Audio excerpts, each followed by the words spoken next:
Hired ko sa ano ba? Sa Wow! baking. Ugma ko start. Ano? Hmm. Embarrass. Ang sulti sabi.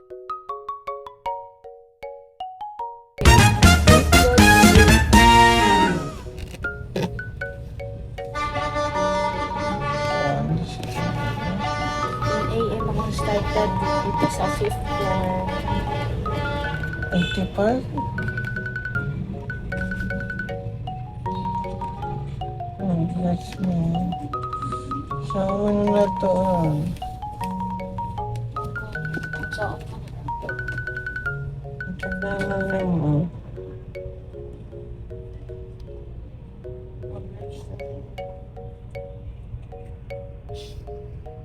So hi everyone, this is Karen Abilia and welcome back again sa ating YouTube channel. So for today's video ay share ko sa inyo kung paano ako na-hired, and I am so thankful and we are officially now an employee. Yeah, pero at the same time kinabahan talaga ako. So here are the things that I've been doing. So lately, so before ako talaga na-hire doon sa baking, so ang dami kong in-applyan online, physical, company, ano pa ba, yung mga call center, yung mga HR departments, yung mga ganun pa, sa super dami.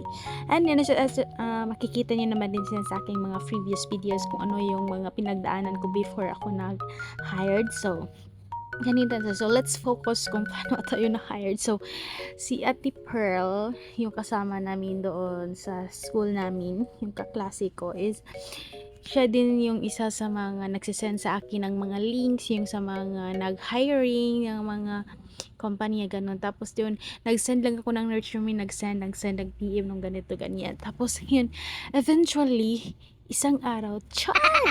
So, merong nag-chat sa akin na available ba daw ako anytime pag nag-start na. Tapos meron ding tumawag sa akin na yun nga, sabi niya, ni-interview ako. So yung tumawag sa akin is from Manila. Tapos sinasabi niya sa akin na kung ano yung ginawa ko sa buhay, kung may anak na ba ako, may partner ba ako, yung partner ko ba is nagbibigay sa sigarilyo ko. Sabi hindi, walang nagsisigarilyo sa aming dalawa. Kaya so red flag na yun sa kanila, 'di ba? Kasi wala kaming alam. Basically ako, wala akong alam sa mga ganyan. And ayaw ko din sa lahat. Alaga yung yung magbe-vape. Ayaw ko ng amoy ng vape, ayaw ko ng amoy ng sigarilyo kasi meron din kasi akong sakit.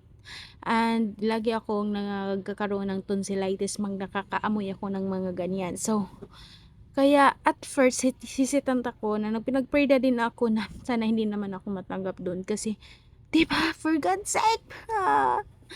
Doon tayo. Tapos nung kalipas na mga ilang araw, araw nga, is nag-chat sa akin ulit yung kung makakapag-start na ba ako ng tomorrow, tapos kung talagang committed ba talaga ako. Tapos sinabihan pa nga niya ako na if ever man, for example, pag nakapag-start ako the next day, if ever man hindi ako bumalik ng next day noon, is hindi nila ako babayaran kasi nga sayang lang din daw yung mga resources nila na ay provide sa akin. Ko okay, ganyan, grabe talaga, di ba?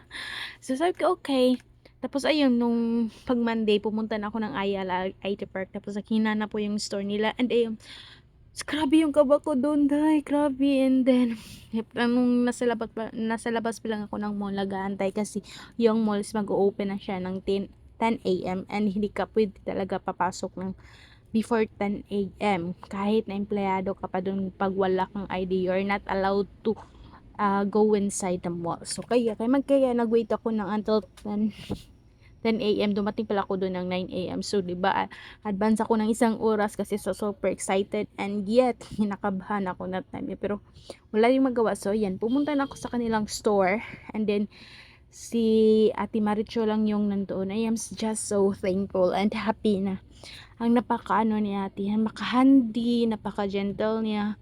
Tapos tinuturuan niya talaga ako from the basic up until to the yung sa mga I can see na very ano na talaga yung area na yun, yung pinagtuturo niya sa akin.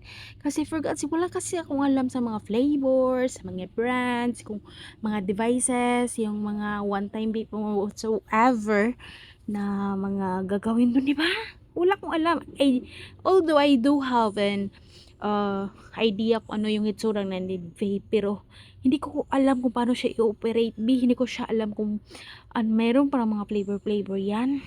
Meron palang mga ano yan, yung mga laki, liit, yung mga ganun. Sabi ko, my God, bombarded talaga over information talaga ko nung first day ko, diba? Sino namang hindi ma-over information ng time na yun, diba? Kasi wala talaga akong idea na ganun pala yun. Ang dami niyang ang dami niyang brands, ang dami mong kailangan i-master kasi merong hinahanap yung customer na hindi ko alam. So ate, ganito ba yun? Meron pa tayo noon.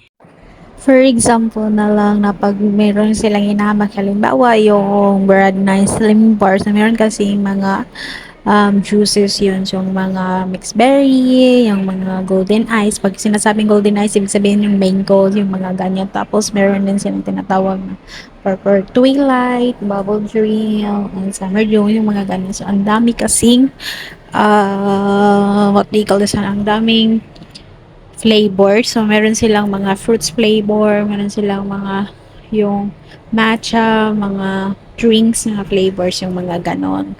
And ang dami kong pwedeng matutunan dito. Halimbawa na lang yung mag-record ka kung ano yung mga nabili. Parang the same lang sila yung work ko before na mag-inventory ka, i-write down mo yung kung ano yung mga nabili na, kung ano yung mga products na hindi pa nabili, and then kung ano yung mga flavors na um, nabili at kung ano yung mga flavors na nandito pa, yung mga nabili na ng mga flavors, and also yung mag-write ka doon sa mismong Bureau of Internal Revenue, and also i-compute mo kasi yung tax niya, yung net VAT, yung mga ganyan na mga eksena. Yeah, and I'm so thankful and happy kasi ang bilis ko lang din siyang natutunan yung mga nangyayari dito kasi I already had an experience kung paano siya gawin, 'di ba? I am just so thankful na sa previous job ko is yung the same things niya. Although against siya sa aking belief, like ayaw ko kasi yung mabibig, but I just take this as opportunity kasi marami din akong natutunan sa ganitong process ng job.